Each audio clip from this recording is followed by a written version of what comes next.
Good morning, everybody. Welcome to the High Energy Density Science Center seminar series. Today with us, we have Dr. Cameron Geddes, who is a senior scientist and deputy director of the Bella Center at Lawrence Berkeley National Laboratory.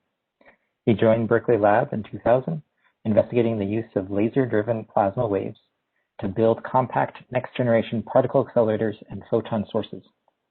His work includes compact sources of near monochromatic MEV photons for nuclear applications, as well as extending the future reach of high-energy physics and sources of radiation in the X-ray to terahertz bands.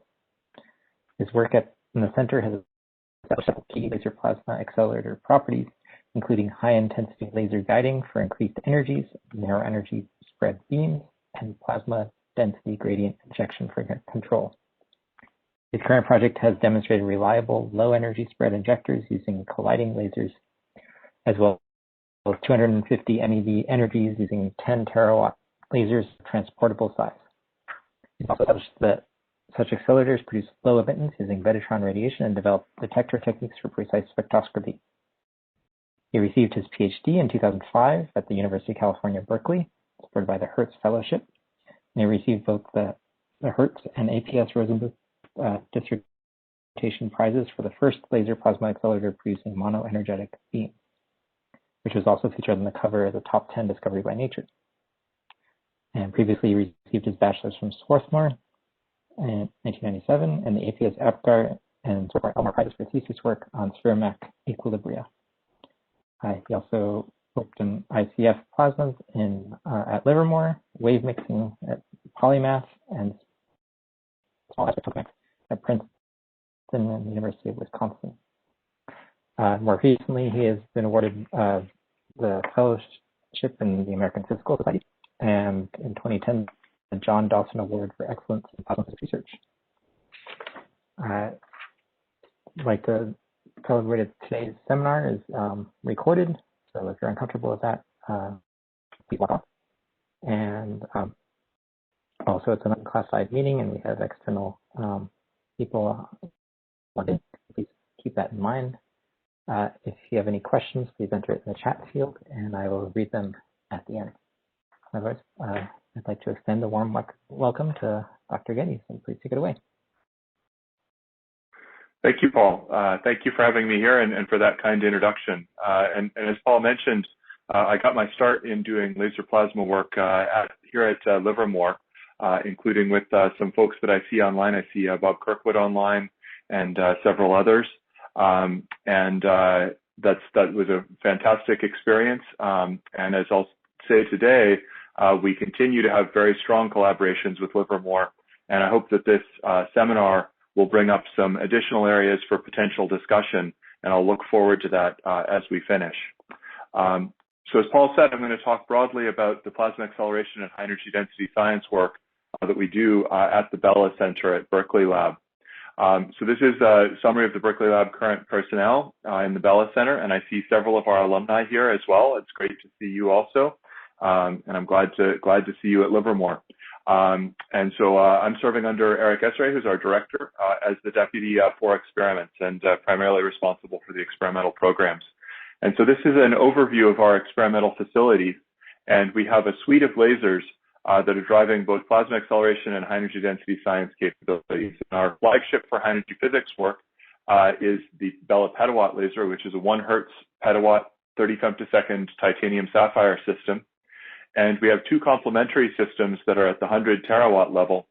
Those are dedicated to photon source development and to high energy density science. One up here in the upper right corner is primarily dedicated to the generation of MEV penetrating photons using Thomson scattering. And another down here in the right corner is dedicated to research on compact free electron lasers. And we also have a compact kilohertz millijoule system that sits in this area. And in addition to the high energy physics oriented work, this system in the upper right is a multi-beam system that supports diverse high energy density science work, including under LaserNet US. And we've also fielded several high energy density science experiments on the first beam line of the Bella petawatt laser. And we're right now in the process of installing two new capabilities on that petawatt laser. There is a so-called second beam line, which will split half of the energy of that petawatt laser and deliver it to the same interaction chamber. This is what we call the first interaction chamber of the Bella Padua here. Deliver that to that same interaction chamber in an orthogonal geometry to the main beam here. So that's designed to allow, as I'll talk about later, for staged plasma acceleration experiments, but it also has a lot of interest for versatile multi-beam high energy density science experiments. And at the same time, we're installing an additional target chamber over at the left here that's funded by Fusion Energy Sciences and will be dedicated to high intensity, high energy density science experiments such as ion acceleration.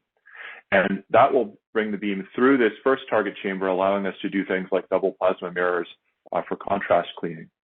So that's our current suite of things, and I'll talk later about those projects, the IP2 and second beamline projects, and I'll also talk about our future initiatives, which are aimed primarily not at increasing laser energies, but at increasing laser precision and repetition rate, and in particular pushing high energy ultrafast lasers like these to the kilohertz rate. And we also have other initiatives to push forward further applications of high energy density science with an expanded area here for a ion acceleration beamline. So we do this in order to use ultra-intense lasers to advance the fundamental frontiers of physics and to develop applications across industry and society. So that includes particle colliders for high energy physics and for nuclear science. So for example, to generate TeV beams of electrons and of positrons and to collide them to extend the energy frontier and to access exotic nuclear states. And at the same time, we're developing novel sources of compact coherent X-rays. This is to bring the capabilities of machines like the LCLS or the ALS to industrial or clinical settings where compact FELs can enable us to broadly access ultra-fast science. We're developing sources based on acceleration of electrons and scattering of them against a counter-propagating laser. There's work on this. I saw Rourke Marsh on the call, in particular, using conventional particle accelerators. Using plasma accelerators, of course, our focus is on making those systems much smaller such that we can generate penetrating beams of MEV monoenergetic X-rays to enhance things like interrogation for nuclear security and industrial and medical imaging. And then all of these sources also apply to high energy density science and to oncology in the medical context to provide precision probes using X-rays, ions, and other media of high energy density science. So today I'll talk about each of those areas. I'll start by talking about plasma accelerators. Those are really the core of our program and their application to high energy physics. And then I'll talk about advanced sources of ions and photons and their applications in high energy density science. And then I'll close by talking about our view forward, which is to push these things to a kilohertz precision frontier to further advance the precision and performance of these sources and make them useful for industry and for basic science. So the Bella Center is really primarily focused on executing the U.S. Advanced Accelerator Development Strategy. And this is a strategy with high energy physics, part of the Department of Energy.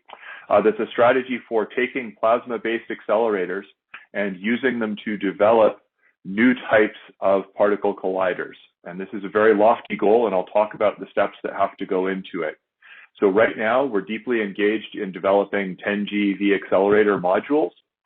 And as I mentioned, we're installing a capability to enable us to do staging. That, together with our phase space shaping and injection control, all of the techniques that go into high quality beams, are our core program. And we're developing the capability in staging, capabilities in positron acceleration and in final focus. And we're also working, as I mentioned, on first applications, because a collider will require not just these modules and not just operating at the repetition rates that we can do with our current lasers, but it will require staging of hundreds of these modules together and their operation at tens of kilohertz and at beam parameters that are an order of magnitude beyond what we can do now. So for that reason, first applications such as radiation sources are very important, not only to provide essentially a basis for early applications that can support the technology, but also because they have important synergy, that is, components in common with this mission. For example, staging can be used to deaccelerate particles after the production of photons to limit undesired radiation in a photon source. And so that's a synergy that's important that we develop. And then, as I mentioned, a major focus of ours is future lasers, because while our lasers now run at 1 hertz, which is considered a high repetition rate in the ultra-intense laser field. For the applications, including a collider and also light sources, we'll need to go to kilohertz repetition rates. And a prototype system would be at the kilohertz level, and then collider scale systems would be at the tens of kilohertz scale. And so we need to push lasers from where they are right now. Bella is a 40-watt class laser system to the kilowatts, then tens of kilowatts, then hundreds of kilowatts in order to support a future collider design. So we're doing that based on this laser plasma acceleration technology. And I think most of you are probably familiar with it. But for those who aren't, I just want to remark on a few differences that it has from many other areas of plasma physics and high energy density science.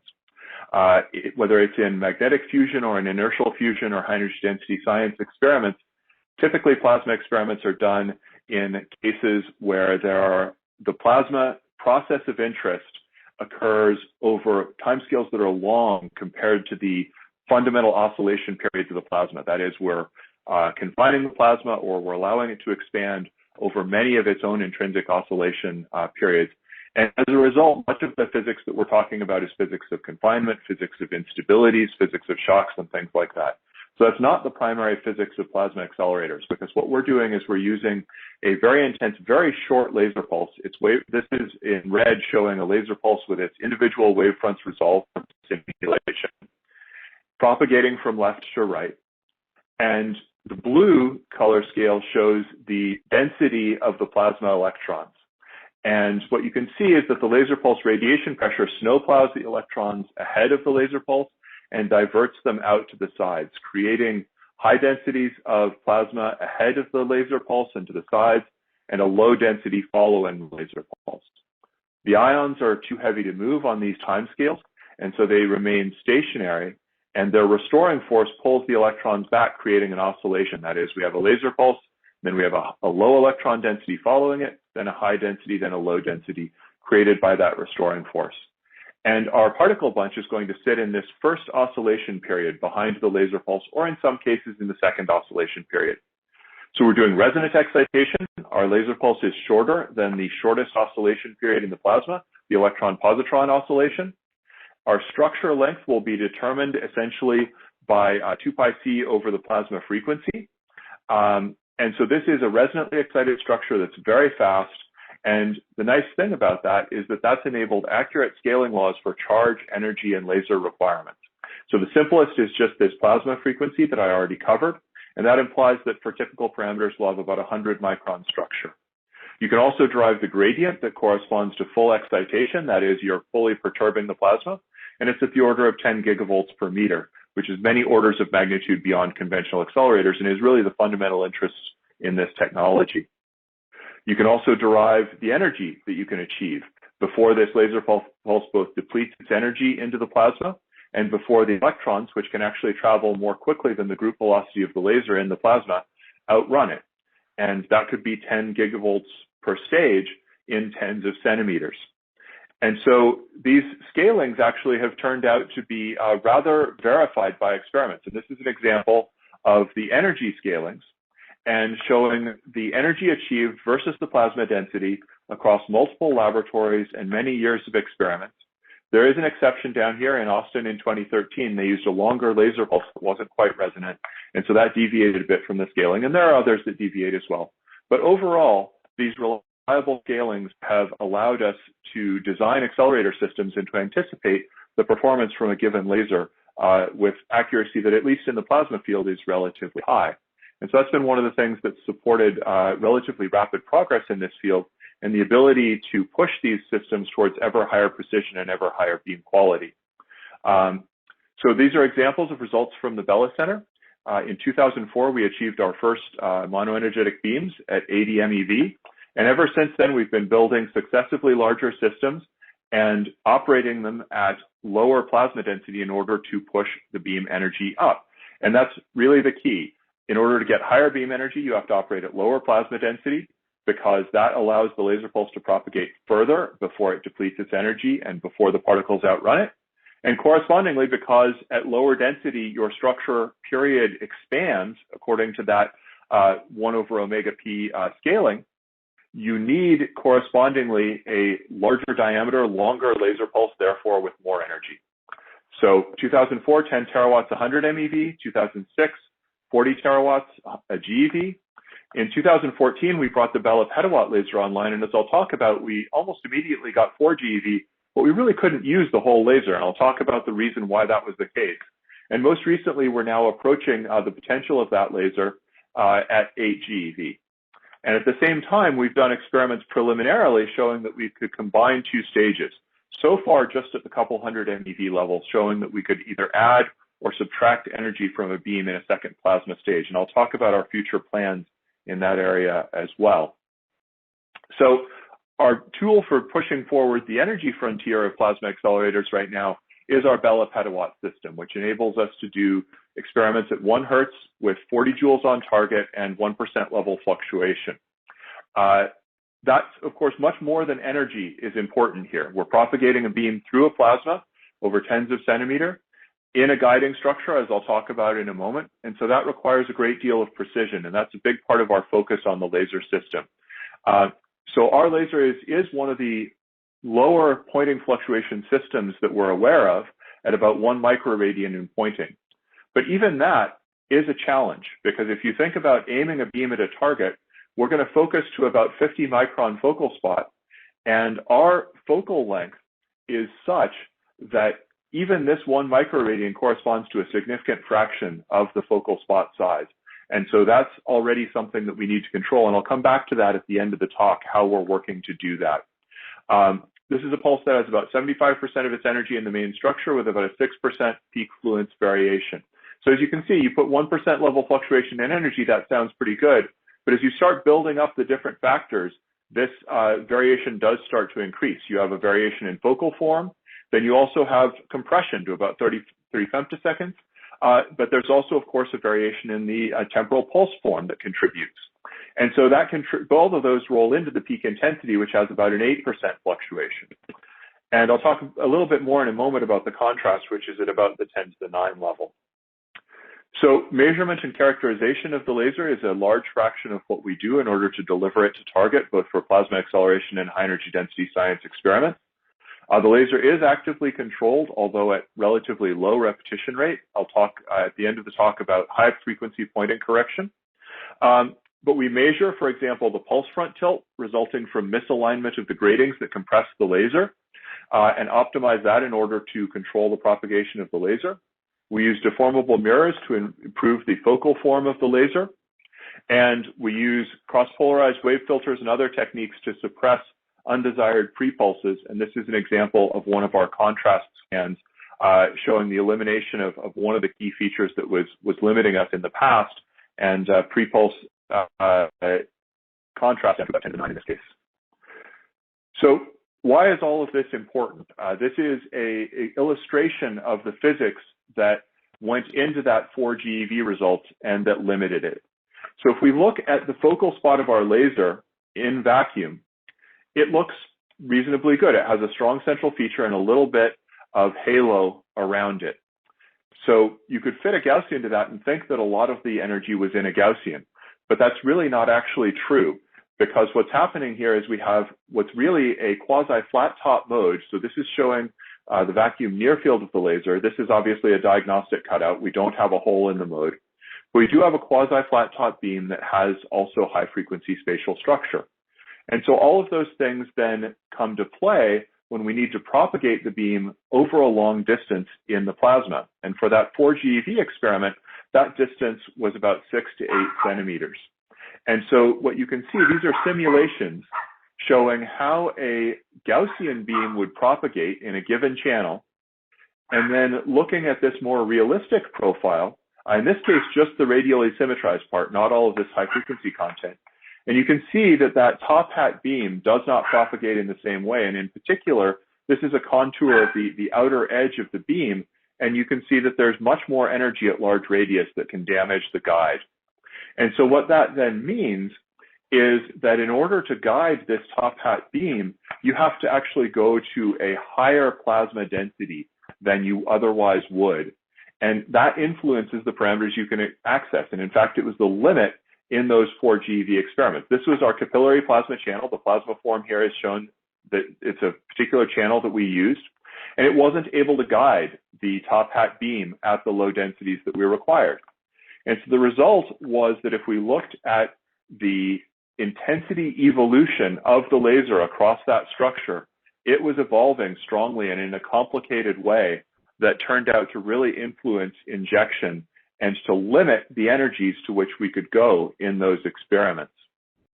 So we've focused in the past years on measuring the laser pulse. And you see that here, a laser pulse propagating, and you can see its wave fronts resolved in time and in space.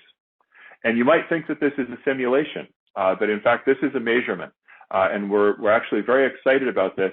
This is a new technique that's being developed and was published recently by our collaborators at CEA, along with our staff. Kei Nakamura led this measurement at LBL. Using interferometric techniques, we're actually now able to measure in space and in time the phase and the wave fronts of a laser pulse. And so this now gives us the tools to optimize that laser pulse. And an important point that I'll return to at the end of the talk is that in many cases, we're coming up against the fluctuation limit in these optimizations. And so we need to have active stabilization systems that go to higher bandwidth. So while this system is, I would say, state of the art, it's still a system that needs to be improved to support increased performance in the future. So let me talk a little bit further about how we do that and how we apply that in experiments. So as I mentioned, our past experiments demonstrated 4 GeV using a capillary waveguide. So for those who are unfamiliar, this is what that means. We have our Bella drive laser up here at the right, which comes in and is focused by an off-axis paraboloid, then delivered off of a final steering mirror into what we call a capillary discharge waveguide. So what you see here is a picture of that guide, and most of what you see is the plastic structure around it. This very fine filament through the middle is a hole that has been laser machined through the sapphire block, and the laser is actually propagating through that hole. And before the laser pulse arrives, we run an electrical discharge down that plasma column, the hydrogen column here. The discharge ionizes the hydrogen and forms a plasma, and it forms a structure that looks like this at the bottom right, with a minimum density on axis and a rising density off axis. And the reason for that is that we're heating the plasma by ohmic heating, and we're then cooling it at the wall here. So that means the temperature is cold here, warm here, and that drives a difference in densities. But as you saw from the simulations I showed you a couple of slides ago, while that was sufficient to allow us to guide at a density of 710 to the 17, it was not sufficient to allow us to guide at lower densities. And that's what limited us to the 4G in that 2014 result. And so it was realized then that we could do better by additionally shaping this guide. And so we added an additional beam, which we call the heater pulse. This is a 10 nanosecond duration Joule class beam. It's actually what would commonly be used as a pump laser for many of our systems. That's coupled in through the back of the steering mirror for the main beam into the capillary. And so it's guided by the capillary structure, and it heats only the center of the guide. And so that results in evolution that looks like this. As we put the guiding heater laser down the guide, it heats the center of the guide, and then hydrodynamic motion causes the center of the guide to deepen. So you can see these two distinct structures, the gradual slope that's created by the capillary discharge and the steeper slope that's created by laser heating. And so that allowed us to dramatically deepen the guiding profile at a given density. And correspondingly, that allowed us to lower the density at which we could guide the laser pulse, and hence to go up along that ladder of energy. So in 2018, via optimization of this process, and in particular, Tony Gonzalez led this study, realization that the head of the laser pulse, the heater laser pulse, starts to form this guide, but you can see that this time scale is pretty short. So the tail of the heater laser pulse is actually seeing part of that guiding structure, and that allowed us to improve this effect and allowed us to access densities at which we could, using about 0.85 petawatt, access energies of about 8 GeV in this laser heated capillary. So that's now approaching the energies that were predicted for the Bella petawatt system, which were 10 GeV. We're still not quite there. Part of that is because of our need to restore the laser to its full operational performance. The laser is rated to perform at a bit over a petawatt. Due to degradation over time of the optics in the pump lasers, it's not quite at that level, and we're in the process of refurbishing it.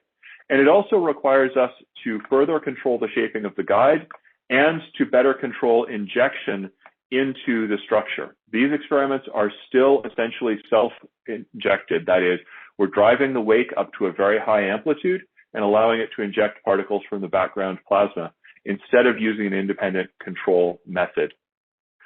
So in preparation for those experiments, right now we're in a shutdown period for installation of those new capabilities. So Marlena Turner has been leading characterizations of the capillary waveguides. One of the questions that we had was, are the capillary guides contributing to the fluctuation in the experiments? And so she did very precise measurements using a fiber input to have a very stable input pulse to the guide and using a camera to measure the output. For a variety of guide lengths ranging from 9 centimeter, this is about our 4 GeV result, all the way up to 40 centimeter that would be applicable to a 10 GeV stage. And the findings are that the axis is extraordinarily stable to less than a micron and does not explain variation in LPA. So that's great because it tells us what we need to focus on. We need to focus on controlling the pointing of the laser into this stage. And again, I'll return to that late in the talk. So our focus this year is on installation of the new capabilities. And as I mentioned earlier, the first of those is this so-called second beamline that will take part of the petawatt laser and deliver it to the same chamber in order to support either multi-stage plasma acceleration or other experiments. So this experiment has been designed to offer a lot of flexibility. So this shows you the routing of the beam from the output of the laser to the compressor. This will be a new pulse compressor complementing the existing pulse compressor that is over at the right here, to a set of routing chambers. And these chambers look a little bit odd at the start. They're much larger than would be needed. And the reason for that is that they support multiple routing options such that we can change the focused spot size on target, which is one of the most difficult things to do for plasma acceleration, but is really critical to allow us to optimize stage regimes. So we'll use that to access new regimes in plasma acceleration. We'll also use it to couple the first part of the laser to drive a first stage, take the electron beam out of that, through a plasma mirror, use this second beamline capability to deliver a second laser to a second plasma stage. And as I noted, we've done that at the 100 MeV level. This will be the realization of that at the GeV class. And it'll also provide a platform for a lot of other exciting experiments. That second laser could be used instead to form a waveguide or as an injector. And it could be used, for example, to generate an LPA electron beam, then convert that in a high Z target to positrons and capture those in a second LPA. So this is going to offer a lot of exciting physics ahead, not only in the multi-GeV staging, which is its primary goal with high energy physics, but in the longer term future, of course, this is essentially two configurable pulses deliverable to a chamber. Each could be half a petawatt, or the primary line, and possibly the secondary line could be up to a petawatt, allowing variable splitting. That could really enable a lot of interesting multi-beam high energy density science at petawatt scale. So that, to return to that primary mission, the beamline's primary mission is multi-GeV staging. And so this is showing you a simulation of a few GeV stage based on half of the Bella petawatt laser. And that'll be based on scaling our past results in controlled injection. So I mentioned that our highest energy experiments are self-injected, but we have an array of other experiments that are dedicated to mechanisms for controlling the plasma accelerator. And one of those is injection control. And so what this shows is an experiment by Tony and collaborators where they use two different gases. So this again is a side image of the capillary showing you the hydrogen gas that primarily fills it. And you can see the glow all along the capillary as well as in these little fill slots that are at the sides. And what they were able to do is to dope just a little bit of helium into the plasma only in one of the slots. And you can see that helium remains very localized. And what that allows them to do is to produce very narrow energy spread beams. And so we'll be implementing that into our multi-GeV stages and using it to support the staging experiments. And the indication is that by doing this in a first stage, and then by adding a second stage, we'll be able to do a multi-GeV staging experiment in the near term. It's notable, however, that we will still be limited by the quality of the injected beam. That is, this beam, you can see it has narrow energy spread, but it does not have narrow divergence. And that's a signature of the fact that we're using this ionization process to do injection, which does not produce low emittance. The result of that is that we'll be able to select as a function of delay either high capture efficiency or energies approaching 10 GeV and 8 GeV combined stage energy. And to go further, to realize 10 GeV staging will require both a low emittance injector and a better matched guide than we can currently do. And so those are other series of experiments and of research that we're focused on in the coming years, both internally and in collaboration with external groups. So one example of that is, I alluded to the fact that we'll now have multiple beams in the chamber and the ability to do experiments using those on particle injection. One of the promising techniques is to drive the wake with one beam. So this is showing a drive laser beam propagating from the lower left to the upper right here, exciting a wake, and then an injection laser pulse follows it that's of higher frequency, and that allows us to inject particles with very low emittance into the plasma structure. So techniques like this for fine control of the injector and fine control of the guide are some of the really key things for the future of this plasma accelerator field going forward, and to push us to 10 GeV and beyond, and also to allow us to address the needs of colliders and other applications for both high efficiency and high beam quality. So with that, I want to make a little bit of a transition and talk about nearer term applications. So far I've been talking about our high energy thrust that is most directed at high energy particle physics. And so I want to take a step back from that now and talk about nearer term applications, including those in high energy density science. So I want to start with ion acceleration. And we have an in-operation capability right now using our existing long focal length capability. It has a large spot incident on a foil. This accesses the so-called target normal sheath acceleration regime, where particles are accelerated by essentially heating an electron population around this foil, and those then pull ions out of the foil. And as I mentioned, we're in the process of installing a new short focal length capability, which will allow us to go from intensities of the 210 to the 19 scale to intensities of the 210 to the 21 scale in a smaller laser spot to do ultra-relativistic plasma science and to hopefully access some of these advanced acceleration mechanisms for ions, where, for example, at sufficient intensities, the radiation pressure of this laser could push this entire foil along, accomplishing radiation pressure, or what's sometimes known as light sail acceleration. And I also want to note in doing this, that this is a rich area of Livermore collaboration. Many people listed at the bottom, including Tammy Ma, Scott Wilkes, Derek Mariscal, Graham Scott, Elizabeth Grace, Kelly Swanson, and Raspberry Simpson, who are both doing experiments with us under our user program, and where we're starting collaborations on other topics as well, and we really look forward to that.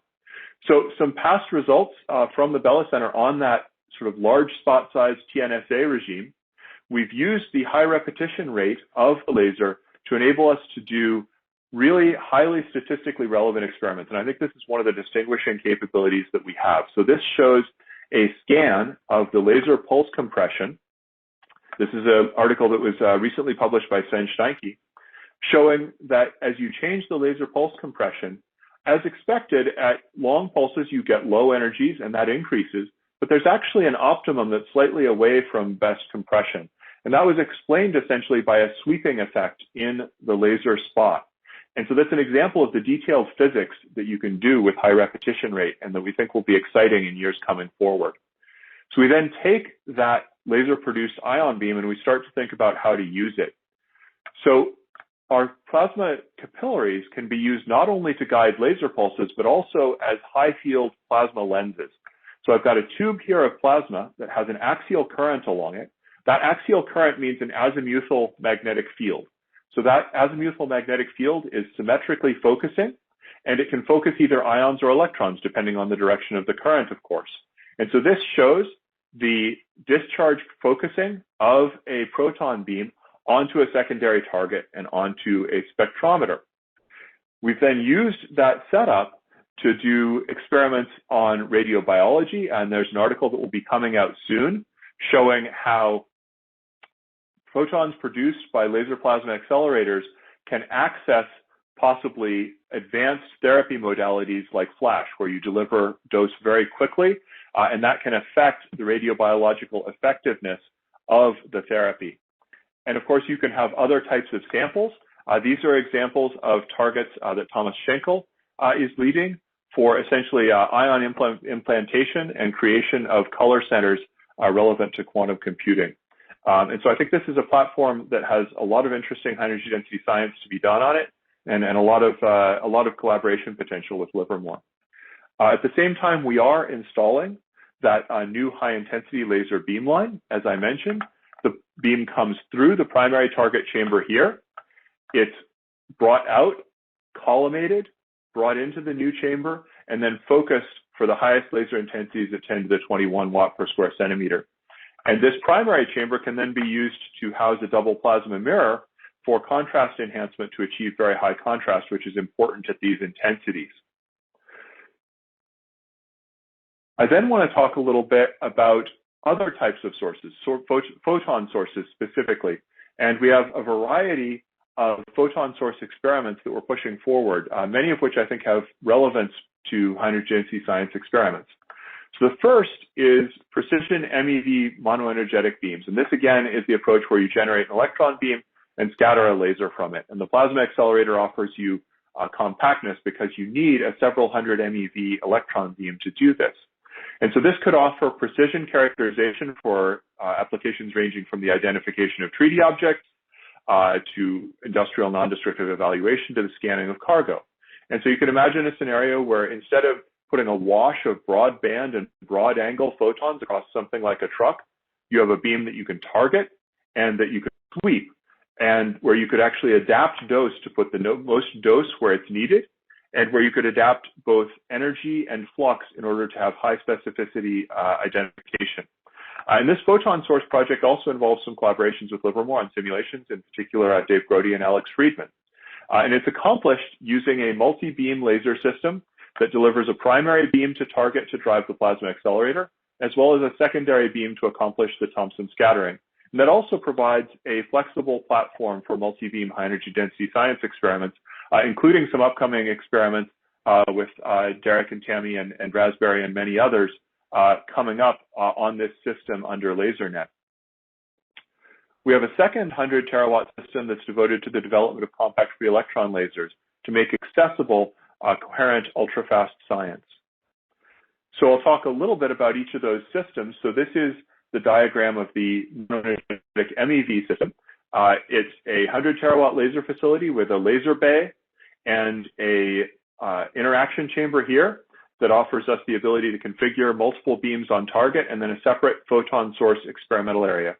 And the exciting thing about this source, in particular for high energy density science, is it enables precision measurements, by which we mean sensitive detection of materials below the micron scale in resolution and the picosecond scale in temporal resolution. And this again is that picture of the overlap of the beams, the drive beam for the laser and the scattering beam, showing how that's accomplished with our cameras and showing the scintillator detecting the photons. And at right, you can see detection of a beam of about 210 to the 7 photons produced, and that is compatible with all of the electron beam properties that went into it. So we have essentially a checksum. We can calculate the beam that we would expect from the electrons, and then we can measure the beam using the scintillator, and those are compatible. And it's enabled by many hours of stable plasma accelerator performance.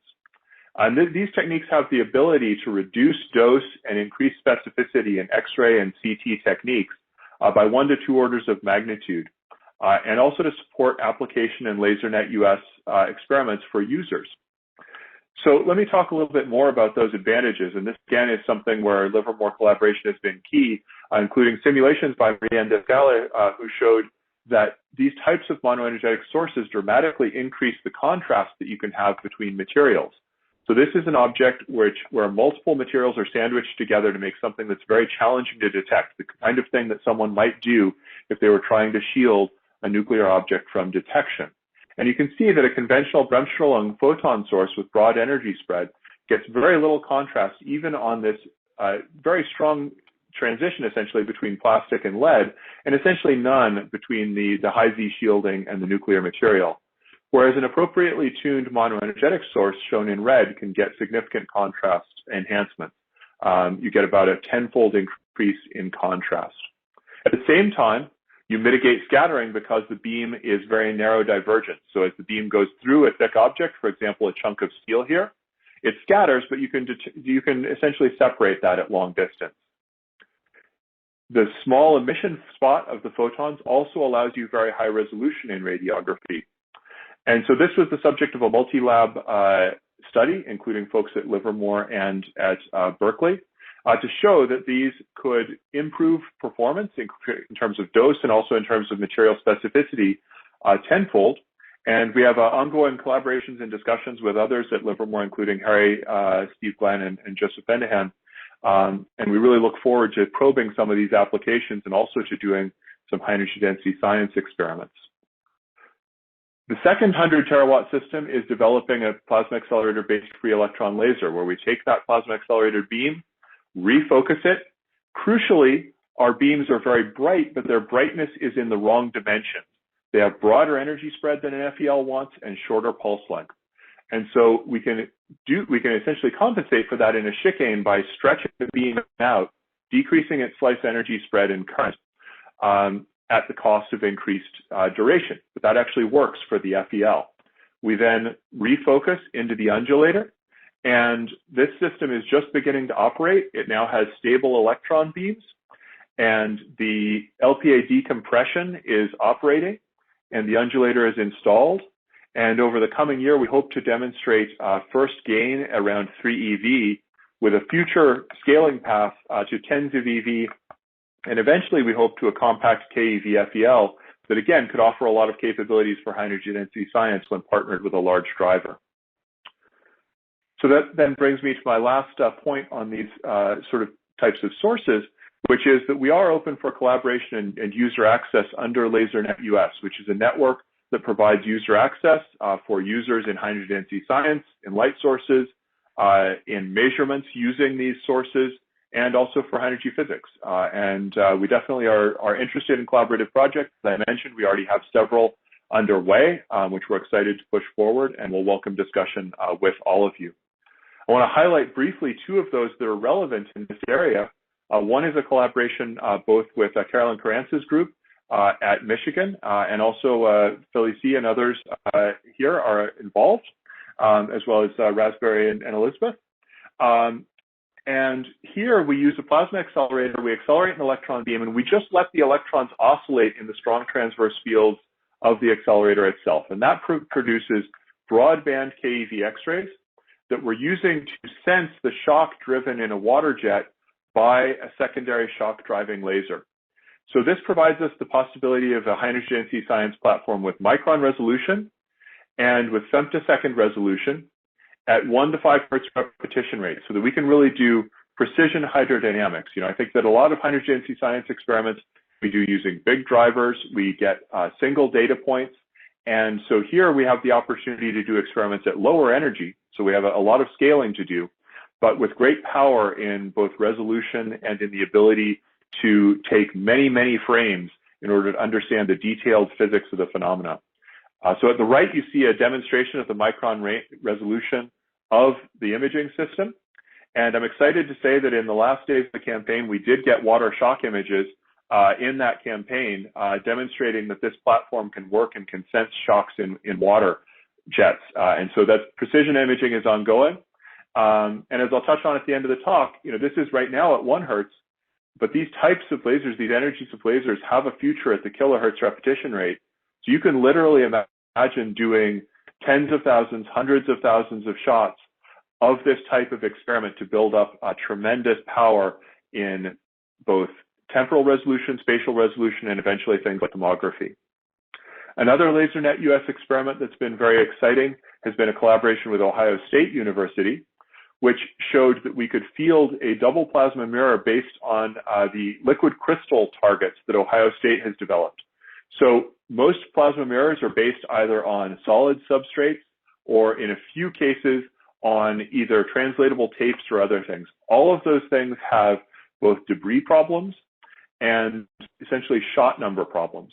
So if Bella operates at 1 hertz, we will take 10,000, 20,000 or more shots in a shift. So we need something that's renewable, that's low debris, and that's high in quality. And so Ohio State has demonstrated that they can use liquid crystal films as mirrors. And in this experiment, we fielded 2 of those plasma mirrors and used them as a plasma mirror configuration. And that required not just implementation of these 2 spinning rotators. Each of these has wipers that put little films into each of these holes so that a film is ready when the laser comes along to reflect and then reflect again. But each film is formed at a very slightly different angle because of surface tension effects and imperfections in the apertures. And so we had to implement active beam correction with Ohio State. And we demonstrated that not only does this work, not only does it reduce pre-pulses, but we also demonstrated that these thin pulses are suitable for transmission of an electron beam and hence for use in plasma accelerator staging with reduced emittance growth due to scattering in the film. And this is that experiment here, same type of setup, but here instead of having 2 plasma mirrors, we just have a single gas cell forming the plasma accelerator and a single plasma mirror that diverts the laser pulse. And then we measure that electron beam and show that we can reduce the scattering and reduce the emittance degradation. So these all develop techniques that I think have the possibility for a very exciting high energy density science platform, where right now we take relatively few images with resolution that has limits due to a variety of factors. And so I think the sources that we're developing have a lot of potential to produce in the near term, the types of KeV, micron resolution, broadband sources that we can do with Betatron. We're also now producing MEV monoenergetic sources with micron resolution that could be useful to penetrate dense imploded cores that aren't currently accessible at that type of resolution. We can produce ions with the same lasers for field imaging, and eventually we can produce coherent KeV sources to bring the kind of power that's now only available at machines like the LCLS to other facilities. So this has the potential for advanced imaging to enable precision high energy density science. And here I definitely want to acknowledge Felicie's pioneering work in many of these sources and their applications to high energy density science. And so I'll just put this up there. I'm not going to go through it in detail, but I think it would be interesting to pursue with you all, what are the constraints, what are the needs for diagnostics, and how do we meet them with these advanced sources? And so with that, I want to close with just a few minutes on where we see and our thrust in the frontier of high energy density science and plasma acceleration, which is to push forward the kilohertz and precision aspects. So there are many needs to push forward the science of high energy density plasmas and of plasma accelerators. But in particular, we're focused on the fact that while the potential of plasma accelerators has been shown, an order of magnitude performance increase is needed for application, and that requires precision. And at the same time, I've talked a little bit about some of the potentials for precision science when you could do thousands or tens of thousands of shots in order to really do precision science and precision scaling. So one could do some of this, in particular, increase plasma accelerator efficiency just by increasing laser energy. But that's not an efficient approach. In particular, for a collider, we have to be very focused on that. So instead, what we need to do, as I've talked about throughout this talk, is precision shaping of the laser. And here we have a challenge with our current systems because we have ground motion and air motion that essentially mean that if we correct on one shot, it's not right on the next shot. And so we've measured our systems and shown that those motions fall off around 100 to 200 hertz. And so we could correct those things at kilohertz and enable essentially a new frontier in precision. So right now, kilohertz lasers are limited to relatively low energies, and we have a kilohertz millijoule test bed that we're using to develop some of these things, such as active laser pointing stabilization with a 10-fold improvement demonstrated, and active laser mode correction in progress. And we need to do that also on higher energy lasers. And so you could ask, what can we do now? Well, the thing we can do now is we can take a laser that has a high repetition rate front end, a kilohertz front end, amplify that up, but preserve the kilohertz low energy train as we do so. And if we do that, we can use that kilohertz low energy train to do correction. And what this shows, this is a paper recently submitted by Fumika Izono, that we can correct a significant fraction of the Poynting variation by doing that. But this, of course, doesn't correct everything. It doesn't, in particular, correct effects due to pumping and to different beam sizes between those two pulses. So we're developing designs for high energy kilohertz lasers. And I'll go through this very quickly and I'll welcome questions on it. But we have a design that's been developed for a titanium sapphire design using diode pump lasers and cryogenic heat extraction together with new dielectric gratings that are from Livermore. And so that design is ready to build. But at the same time, we want to push forward laser technology to be able to build systems at high efficiency for future needs. So at Berkeley, we have a project in collaboration with University of Michigan and Livermore, Lele Kiani in particular, developing an architecture for combining multiple fibers. That is, that you would generate a series of pulses, split them, amplify in many channels, and then recombine them to make a single high energy pulse. And so this is a high efficiency path that could scale to collider needs. And I won't go too much into the details of that, but I want to highlight that it's one of two major approaches to high efficiency lasers. So one is this idea that you would combine many fibers. The other is that you would use a new media, and that's something that's being led by Livermore, in particular Tom Spinka and many colleagues here. And both of these are under development and I think have very promising futures. And I think we want to push them forward from where they are now, being demonstrations of technologies, to really the ability to build first some relatively modest systems at the hundreds of millijoules, and then to have a future path to highly efficient tens of kilohertz joule class systems to be able to drive the next generation of plasma accelerators and of high energy density science. So that's a major thrust for Berkeley Lab right now, is to build such a facility. It's part of many planning activities alongside other exciting new laser facilities like the MEC upgrade at SLAC and a potential multi-petawatt system at Rochester and many others. And this system would serve that need to have a kilohertz and eventually multi-kilohertz capability to push forward plasma acceleration and precision high energy density science. So with that, I'd like to close and welcome your questions and discussion. Thank you.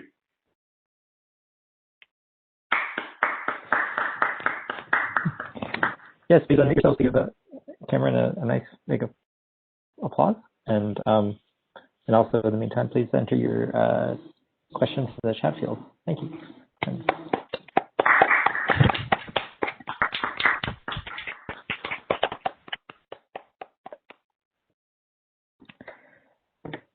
Yes, well, we're waiting for people to type stuff. I'll ask a question of my own. So sure. I thought it was really cool how you were able to image the wavefront of the laser path medium. Could you speak a little bit more about what went into actually developing that technology, and also what kinds of cool things do you envision doing with it? I imagine there's all sorts of testing of all sorts of diagnostics you can develop, and also testing of various models, and basically it lets you see very detailed information that we otherwise haven't had access to. Yeah, absolutely. So the fundamental technique I want to acknowledge was initiated at CEA, and it is a technique where you take the laser pulse, you split it, aperture one part of the laser pulse to make essentially a clean copy. So in this sense, this is similar to doing something in the temporal domain. For example, in a TOAC, you third order autocorrelator, you would double part of the beam to make a presumed clean reference copy, and then you would combine that back with the original beam, right? So this is similar in the spatial domain in a sense, that you split the beam and then you essentially self-reference it in an interferometric configuration, and then you're scanning delay in order to reconstruct that image. And so this is a multi-shot technique at this time, which is why it took time and why it took repetition rate. But nonetheless, as you say, it's very exciting. So one of the key questions that we had is that all of our other diagnostics are temporally resolved, or start temporally integrated. So you get a spot of your laser pulse, but you don't really know, is that projected spot, is that actually uniform along the length of the laser pulse temporally? Or is, for example, the front of the laser pulse focusing differently from the back of the laser pulse? And in our case, actually, the indication was that that was not a big factor. So that was a big relief to us. But still, it shows a level of detail, as you say, that is not accessible from other diagnostics. And so when we input our laser pulse, for example, into a simulation, we're almost always inputting a strong approximation and a strong idealization of that laser pulse. And so these types of measurements allow us to better correspond what we simulate to what we to essentially what we have in the experiment. And that was actually the reason why I followed it with that slide about guiding, because these types of structures in the laser pulse really influence how the laser propagates in the target. And that's some of the key physics that we have to control. So it informs us on what controls we need in the laser pulse and how we need to tune it, right? And so that's part of the thrust that I returned to at the end of the talk. Some of that we can do at low repetition rate. Some of it requires us to implement pilot beams to have better control.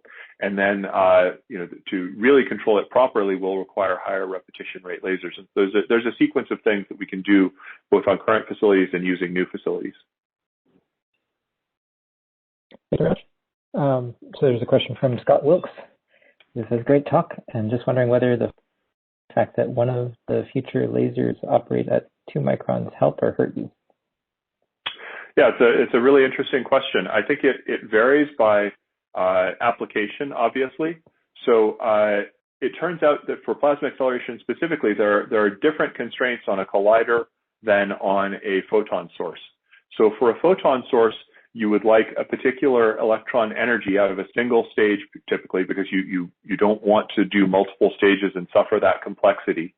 And in that case, essentially going to longer wavelengths, if you want to keep the same electron energy, you need to drop down the plasma density. And there's an easy way to understand that, right? You want to keep the ratio of the plasma frequency to the laser frequency such that your laser propagates and excites the wake over a sufficient distance to achieve the same energy, right?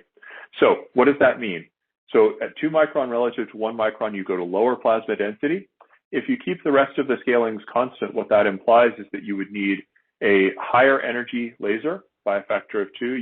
But in trade, you could use a longer pulse duration and you would get more charge out of the accelerator. So it doesn't change the efficiency of the accelerator.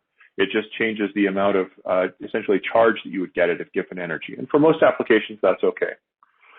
For a collider, on the other hand, one of the key bindings is that when you get to the interaction point of the collider, you have to collide these two beams together, and you want to operate with a charge that is as high as you can, because essentially the number of events you get is the number of particles in this bunch times the number of particles in this bunch times the cross section, right? So it goes as n squared sigma.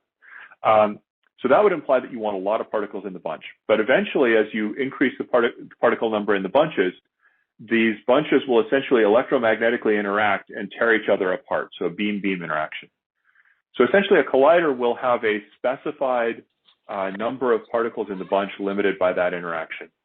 So now we're not specifying the energy of a particular plasma accelerator stage, we're specifying the particle number. So now, instead, what will happen is we'll actually need a larger number of stages at a lower per stage laser energy from the 2 microns. So either of those trade-offs can be managed. Obviously, a larger number of stages is maybe a little challenging, but it's nice to have lower energy lasers. So I think it's that you can accommodate either in either case. There's a question from Vincent Tang. It says, thank you for your talk. Can you comment on the potential for your source to be used for NRF SNM detection? What do you think you can achieve with respect to energy spread for your monoenergetic reduction? Yeah, absolutely. Thank you for that question. So that was part of that application study that I referred to. And essentially for nuclear resonance fluorescence, for those who aren't familiar, nuclear resonance fluorescence lines are very narrow in bandwidth, typically at the level of 10 to the minus 6, in fact. So our sources, in fact, any sources will not access that level of energy spread, but we don't have to. What you need to do is to drive the energy spread of the source down sufficiently that the detectors can then pick up the signal from the background, right? So that's a real challenge with bremsstrahlung sources. It has been done, but it's very difficult. The simulations that were part of that application study, and in particular, Glenn Warren at PNNL did a large number of these simulations, as well as Brian Queter at Berkeley Lab, indicate that somewhere around 1% energy spread is a regime where the detectors really begin to become much more effective and these measurements begin to become realistic.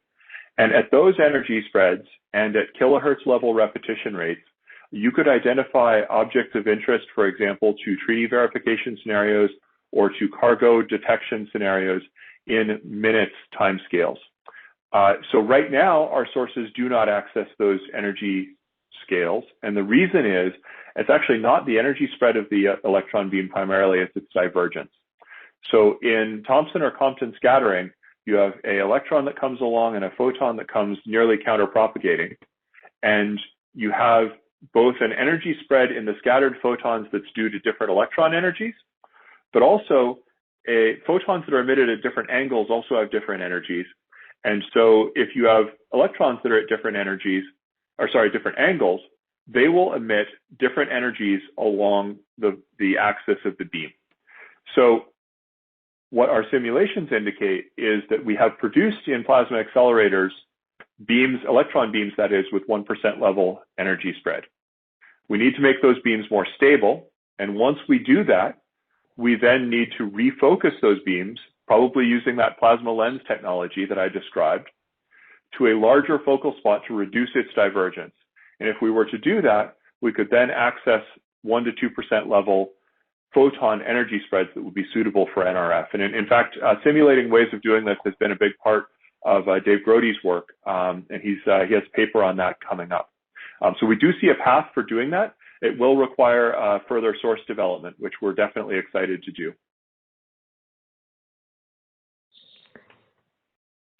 So there's a question from Bruce Remington. It says, using some of the techniques that you have developed, does it seem possible for us to reach the electron volt electron acceleration on a NIF arc? Yeah, so it's an interesting question. So I think actually Philly C may have answered it in the chat a little bit. So yeah, I'll chime into her answer.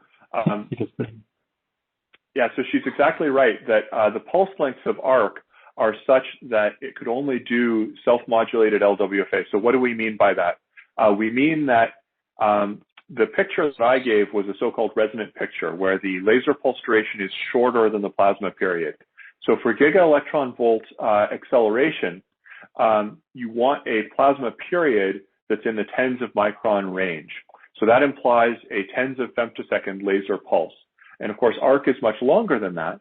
So if you put a laser like arc that's long into a plasma that's of an appropriate density for GeV acceleration, it will break itself up into multiple pulses in this self-modulation process that Philly C is referring to. And that will cause a less controlled and usually broader energy spread result. That said, I think that the lasers that are required for GeV acceleration are not actually large. So I think that there are a number of approaches that we could explore together, and I would be interested to do that. And I know Philly C has thought a lot about this. You could consider, could we control self-modulation and/or control injection into a self-modulated wake field? Could we broaden the pulse and increase its bandwidth so it could be compressed to a shorter pulse duration?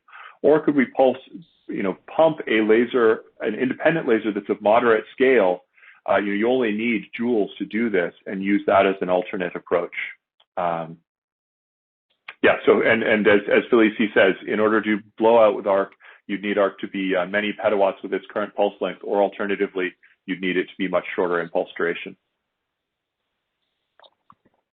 Thanks. And there's a question from Minxing Wei. Any plan to test the flying focus technique for ETL WFA on Bella? So not at the moment, but it's certainly something that we would love to do. And we've had some discussions with some folks from LLE. So this is a technique that's been originated at Rochester LLE, which is really interesting. So everything that I've described is focusing of a quasi-Gaussian pulse into a plasma and allowing it to propagate. And so one of the issues that I described is that the pulse propagates at a given velocity in the plasma, and eventually the electrons outrun it. So it was realized by the folks at LLE, including Dustin Frilla and John Pilastra and many others, that you could focus in a different way such that you could create an intensity front that propagates at a controlled velocity. And so I think that's a really interesting approach. It's not one we're funded for right now, but it's one that we would love to identify a way to pursue. And I think that it could be interesting for stages, but my own personal greatest interest in it for Bella would be as an injector, that you could arbitrarily control the propagation velocity and really do interesting things in shaping.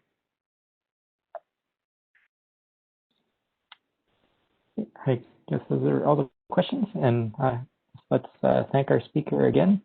You can unmute yourself, and otherwise, please have a great rest of your Thursday.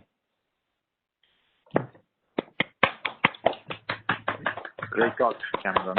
Thank you. Great. Thank you all very much.